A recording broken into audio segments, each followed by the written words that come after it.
بسم الله الرحمن الرحيم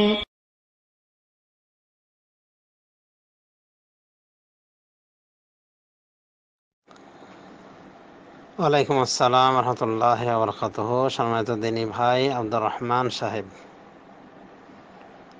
বারাকাল্লাহ ফিক। আপনি জানতে চেয়েছেন দুটি প্রশ্ন বিষয়। একটি প্রশ্ন হলো যে আপনি একদিন অসুস্থ হয়ে পড়েছিলেন হজ্জে যাওয়ার পরে, যার ফলে জামাতে নামাজ পড়তে পারেননি মক্কায়। ঘরে ওই নামাজটি পড়েছিলেন, অর্থাৎ ফজরের নামাজ। তো এরপরে কিন্তু আর কিছু বলেননি আব্দুর রহমান ভাই, যে এরপরে কি করতে হবে, আমার নামাজটা হলো কি হলো না, এ বিষয়ে কি বলতে চেয়েছেন কিন্তু স্পষ্ট করে তুলেননি। তো যা হোক, ভাব সাবে বুঝতে পারলাম যে এই নামাজের বিধানটা কি, নামাজটা হবে কি হবে না, বা সব পাওয়া যাবে কি যাবে না জামাতের। তো যদি এমন হয় যে আপনি অসুখের কারণে জামাতে যেতে পারেননি, জামাতে নামাজ পড়তে পারেননি, তাহলে একখানা সহিহ হাদিস দ্বারা বোঝা যায় যে আল্লাহ রাব্বুল আমিন আপনাকে আপনার সদিচ্ছা থাকার কারণে আপনাকে সব দান করবেন। জামাতের যেটা নিয়াত ছিল, এই নিয়াতের সব আপনাকে দান করবেন ইনশাআল্লাহ। আর আপনার নামাজ বিশুদ্ধ, যেহেতু আপনার অসুখ ছিল, অসুখের কারণে জামাতে শরীক হতে পারেননি, কাজে আপনি মাযুর, আপনার ওযর রয়েছে, আপনার আপনার নামাজ বিশুদ্ধ হয়েছে বটে, এবং ইনশাআল্লাহ আপনি জামাতের নিয়াতের সব পেয়ে যাবেন। আর পরবর্তী প্রশ্ন হলো যে অনেক সময় একটু দেরি হলে মসজিদুল হারামের ভেতরে নামাজ পড়ার চান্স পান না, বরং বাইরে পড়া লাগে। হারাম শরীফের সীমানাতেই অবশ্য পড়েন, বা হাজি সাহেবরা পড়ে থাকেন। তো এইভাবে নামাজ পড়লে নামাজটা কি মসজিদুল হারামে নামাজ পড়ার সমপরিমাণ নাকি হবে এই নামাজে, নাকি হবে না? এই ছিল জানার বিষয়। হ্যাঁ, অবশ্যই হয়ে যাবে, যদি জামাতের কাতার মসজিদুল হারাম বেরিয়ে চলে আসে বাইরে, হারামের চত্বর পেরিয়ে যায়। যত দূর নিয়ে এভাবে নির্বিচ্ছিন্নভাবে প্রসারিত হবে কাতার, তত দূর নিয়ে এই সব প্রলম্বিত থাকবে, অর্থাৎ প্রত্যেকে 1,00,000 নেকির সব পেয়ে যাবে ইনশাআল্লাহ। কারণ এই মসজিদের মূল জামাতের সাথে তারা সম্পৃক্ত।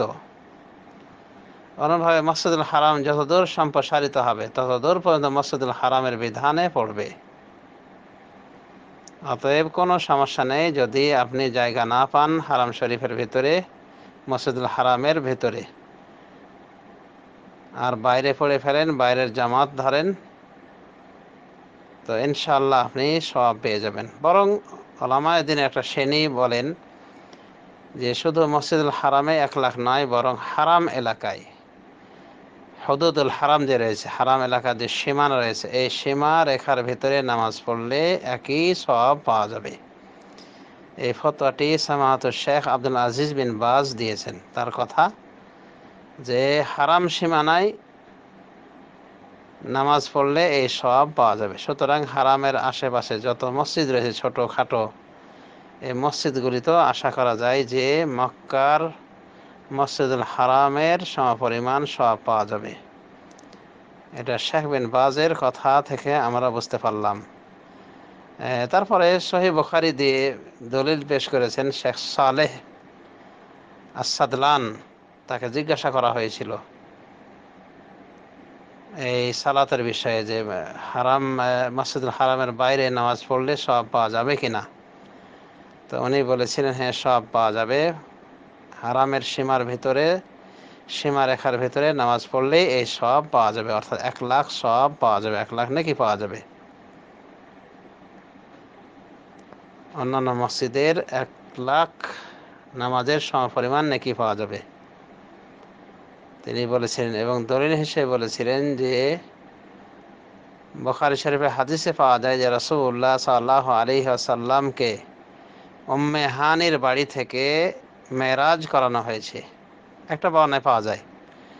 তো উম্মে হানের বাড়ি তো মসজিদুল হারাম নয়, অথচ আল্লাহ রাব্বুল আমিন সূরা ইসরাতে অর্থাৎ বনী ইসরাঈলে বলছেন, সুবহানাল্লাযী আসরা বিআবদিহি লাইলাম মিনাল মাসজিদিল হারামে ইলাল মাসজিদিল আকসাল্লাযী বারাকনা হাওলাহু। আল্লাহ বলছেন, সেই সত্তা মহাপবিত্র যিনি তার বান্দাকে সফর করিয়েছেন, নৈশ ভ্রমণ করিয়েছেন মসজিদুল হারাম থেকে মসজিদে আকসা পর্যন্ত,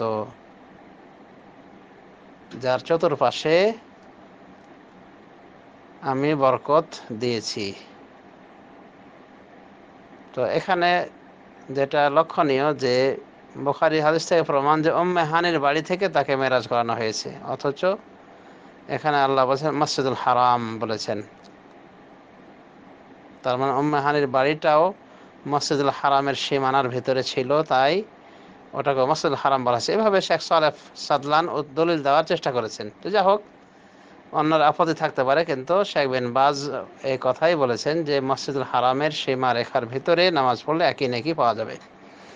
আরেকটি বিষয় মনে রাখতে হবে যে যদি ধরেও নেওয়া যায় যে মসজিদুল হারামটা সম্প্রসারিত হতে হতে, বর্ধিত হতে হতে হারাম সীমানার বাইরে চলে গিয়েছে, তবুও সব সমান পাওয়া যাবে, মানে একই সব হবে। এই জন্য যে মসজিদটাই চলে গেছে হারামের এলাকার বাইরে, সুতরাং মূল মসজিদের যে হুকুম, মূল মসজিদ যেটা মসজিদ হারাম সীমানায় রয়েছে, তার বর্ধিত অংশেরও এই হুকুম। এটা কিভাবে জানা গেল? ওমর রাদিয়াল্লাহু আনহু থেকে বর্ণনা হয়েছে মুসনাদ আত-তায়ালিসিতে, তিনি বলেছেন যে এই মসজিদ অর্থাৎ মসজিদ নববী সম্পর্কে বলেছেন, লাউ বালাগা ইলা সানআ ফাহুয়া মসজিদুহু। এটা যদি সানআ পর্যন্ত, মানে ইয়ামানের সানআ পর্যন্ত যদি পৌঁছে যায়, মানে এর সম্প্রসারণ এই পর্যন্ত পৌঁছে যায়, তবুও এটা রাসূল সাল্লাল্লাহু আলাইহি ওয়াসাল্লামের মসজিদ বলেই গণ্য হবে। চিন্তা করে দেখেন কিভাবে বলেছেন। তো এ থেকে প্রমাণ যে কোনো মসজিদে মুত্তাসিলভাবে যদি কাতার থাকে, নির্বিচ্ছিন্নভাবে যদি জামাত হয়, তাহলে ওই মসজিদেরই বিধান পাবে মুসল্লিরা। আশা করি বিষয়টি বুঝতে পেরেছেন যে মসজিদুল হারামের সীমা রেখার ভিতরে নামাজ পড়লে আশা করা যায় 1,00,000 সওয়াব পাওয়া যাবে, যদিও কিছু বিতর্ক রয়েছে। এরপরও মসজিদুল হারামের ভিতরে পড়ার সওয়াব এবং এই বিষয়ে আমাদের দিলের ইতমিনান, এটা অবশ্যই মানে আলাদাভাবে হয়ে থাকে এবং ইখতিলাফ তো আছেই। তবে যারা বলে থাকেন যে হারাম সীমানায় নামাজ পড়লে একই সওয়াব পাওয়া যাবে, তাদের দৃষ্টিভঙ্গি আমি এখানে উল্লেখ করলাম। আশা করি বুঝতে পেরেছেন। প্রশ্ন করার জন্য ধন্যবাদ। বারাকাল্লাহু ফিক।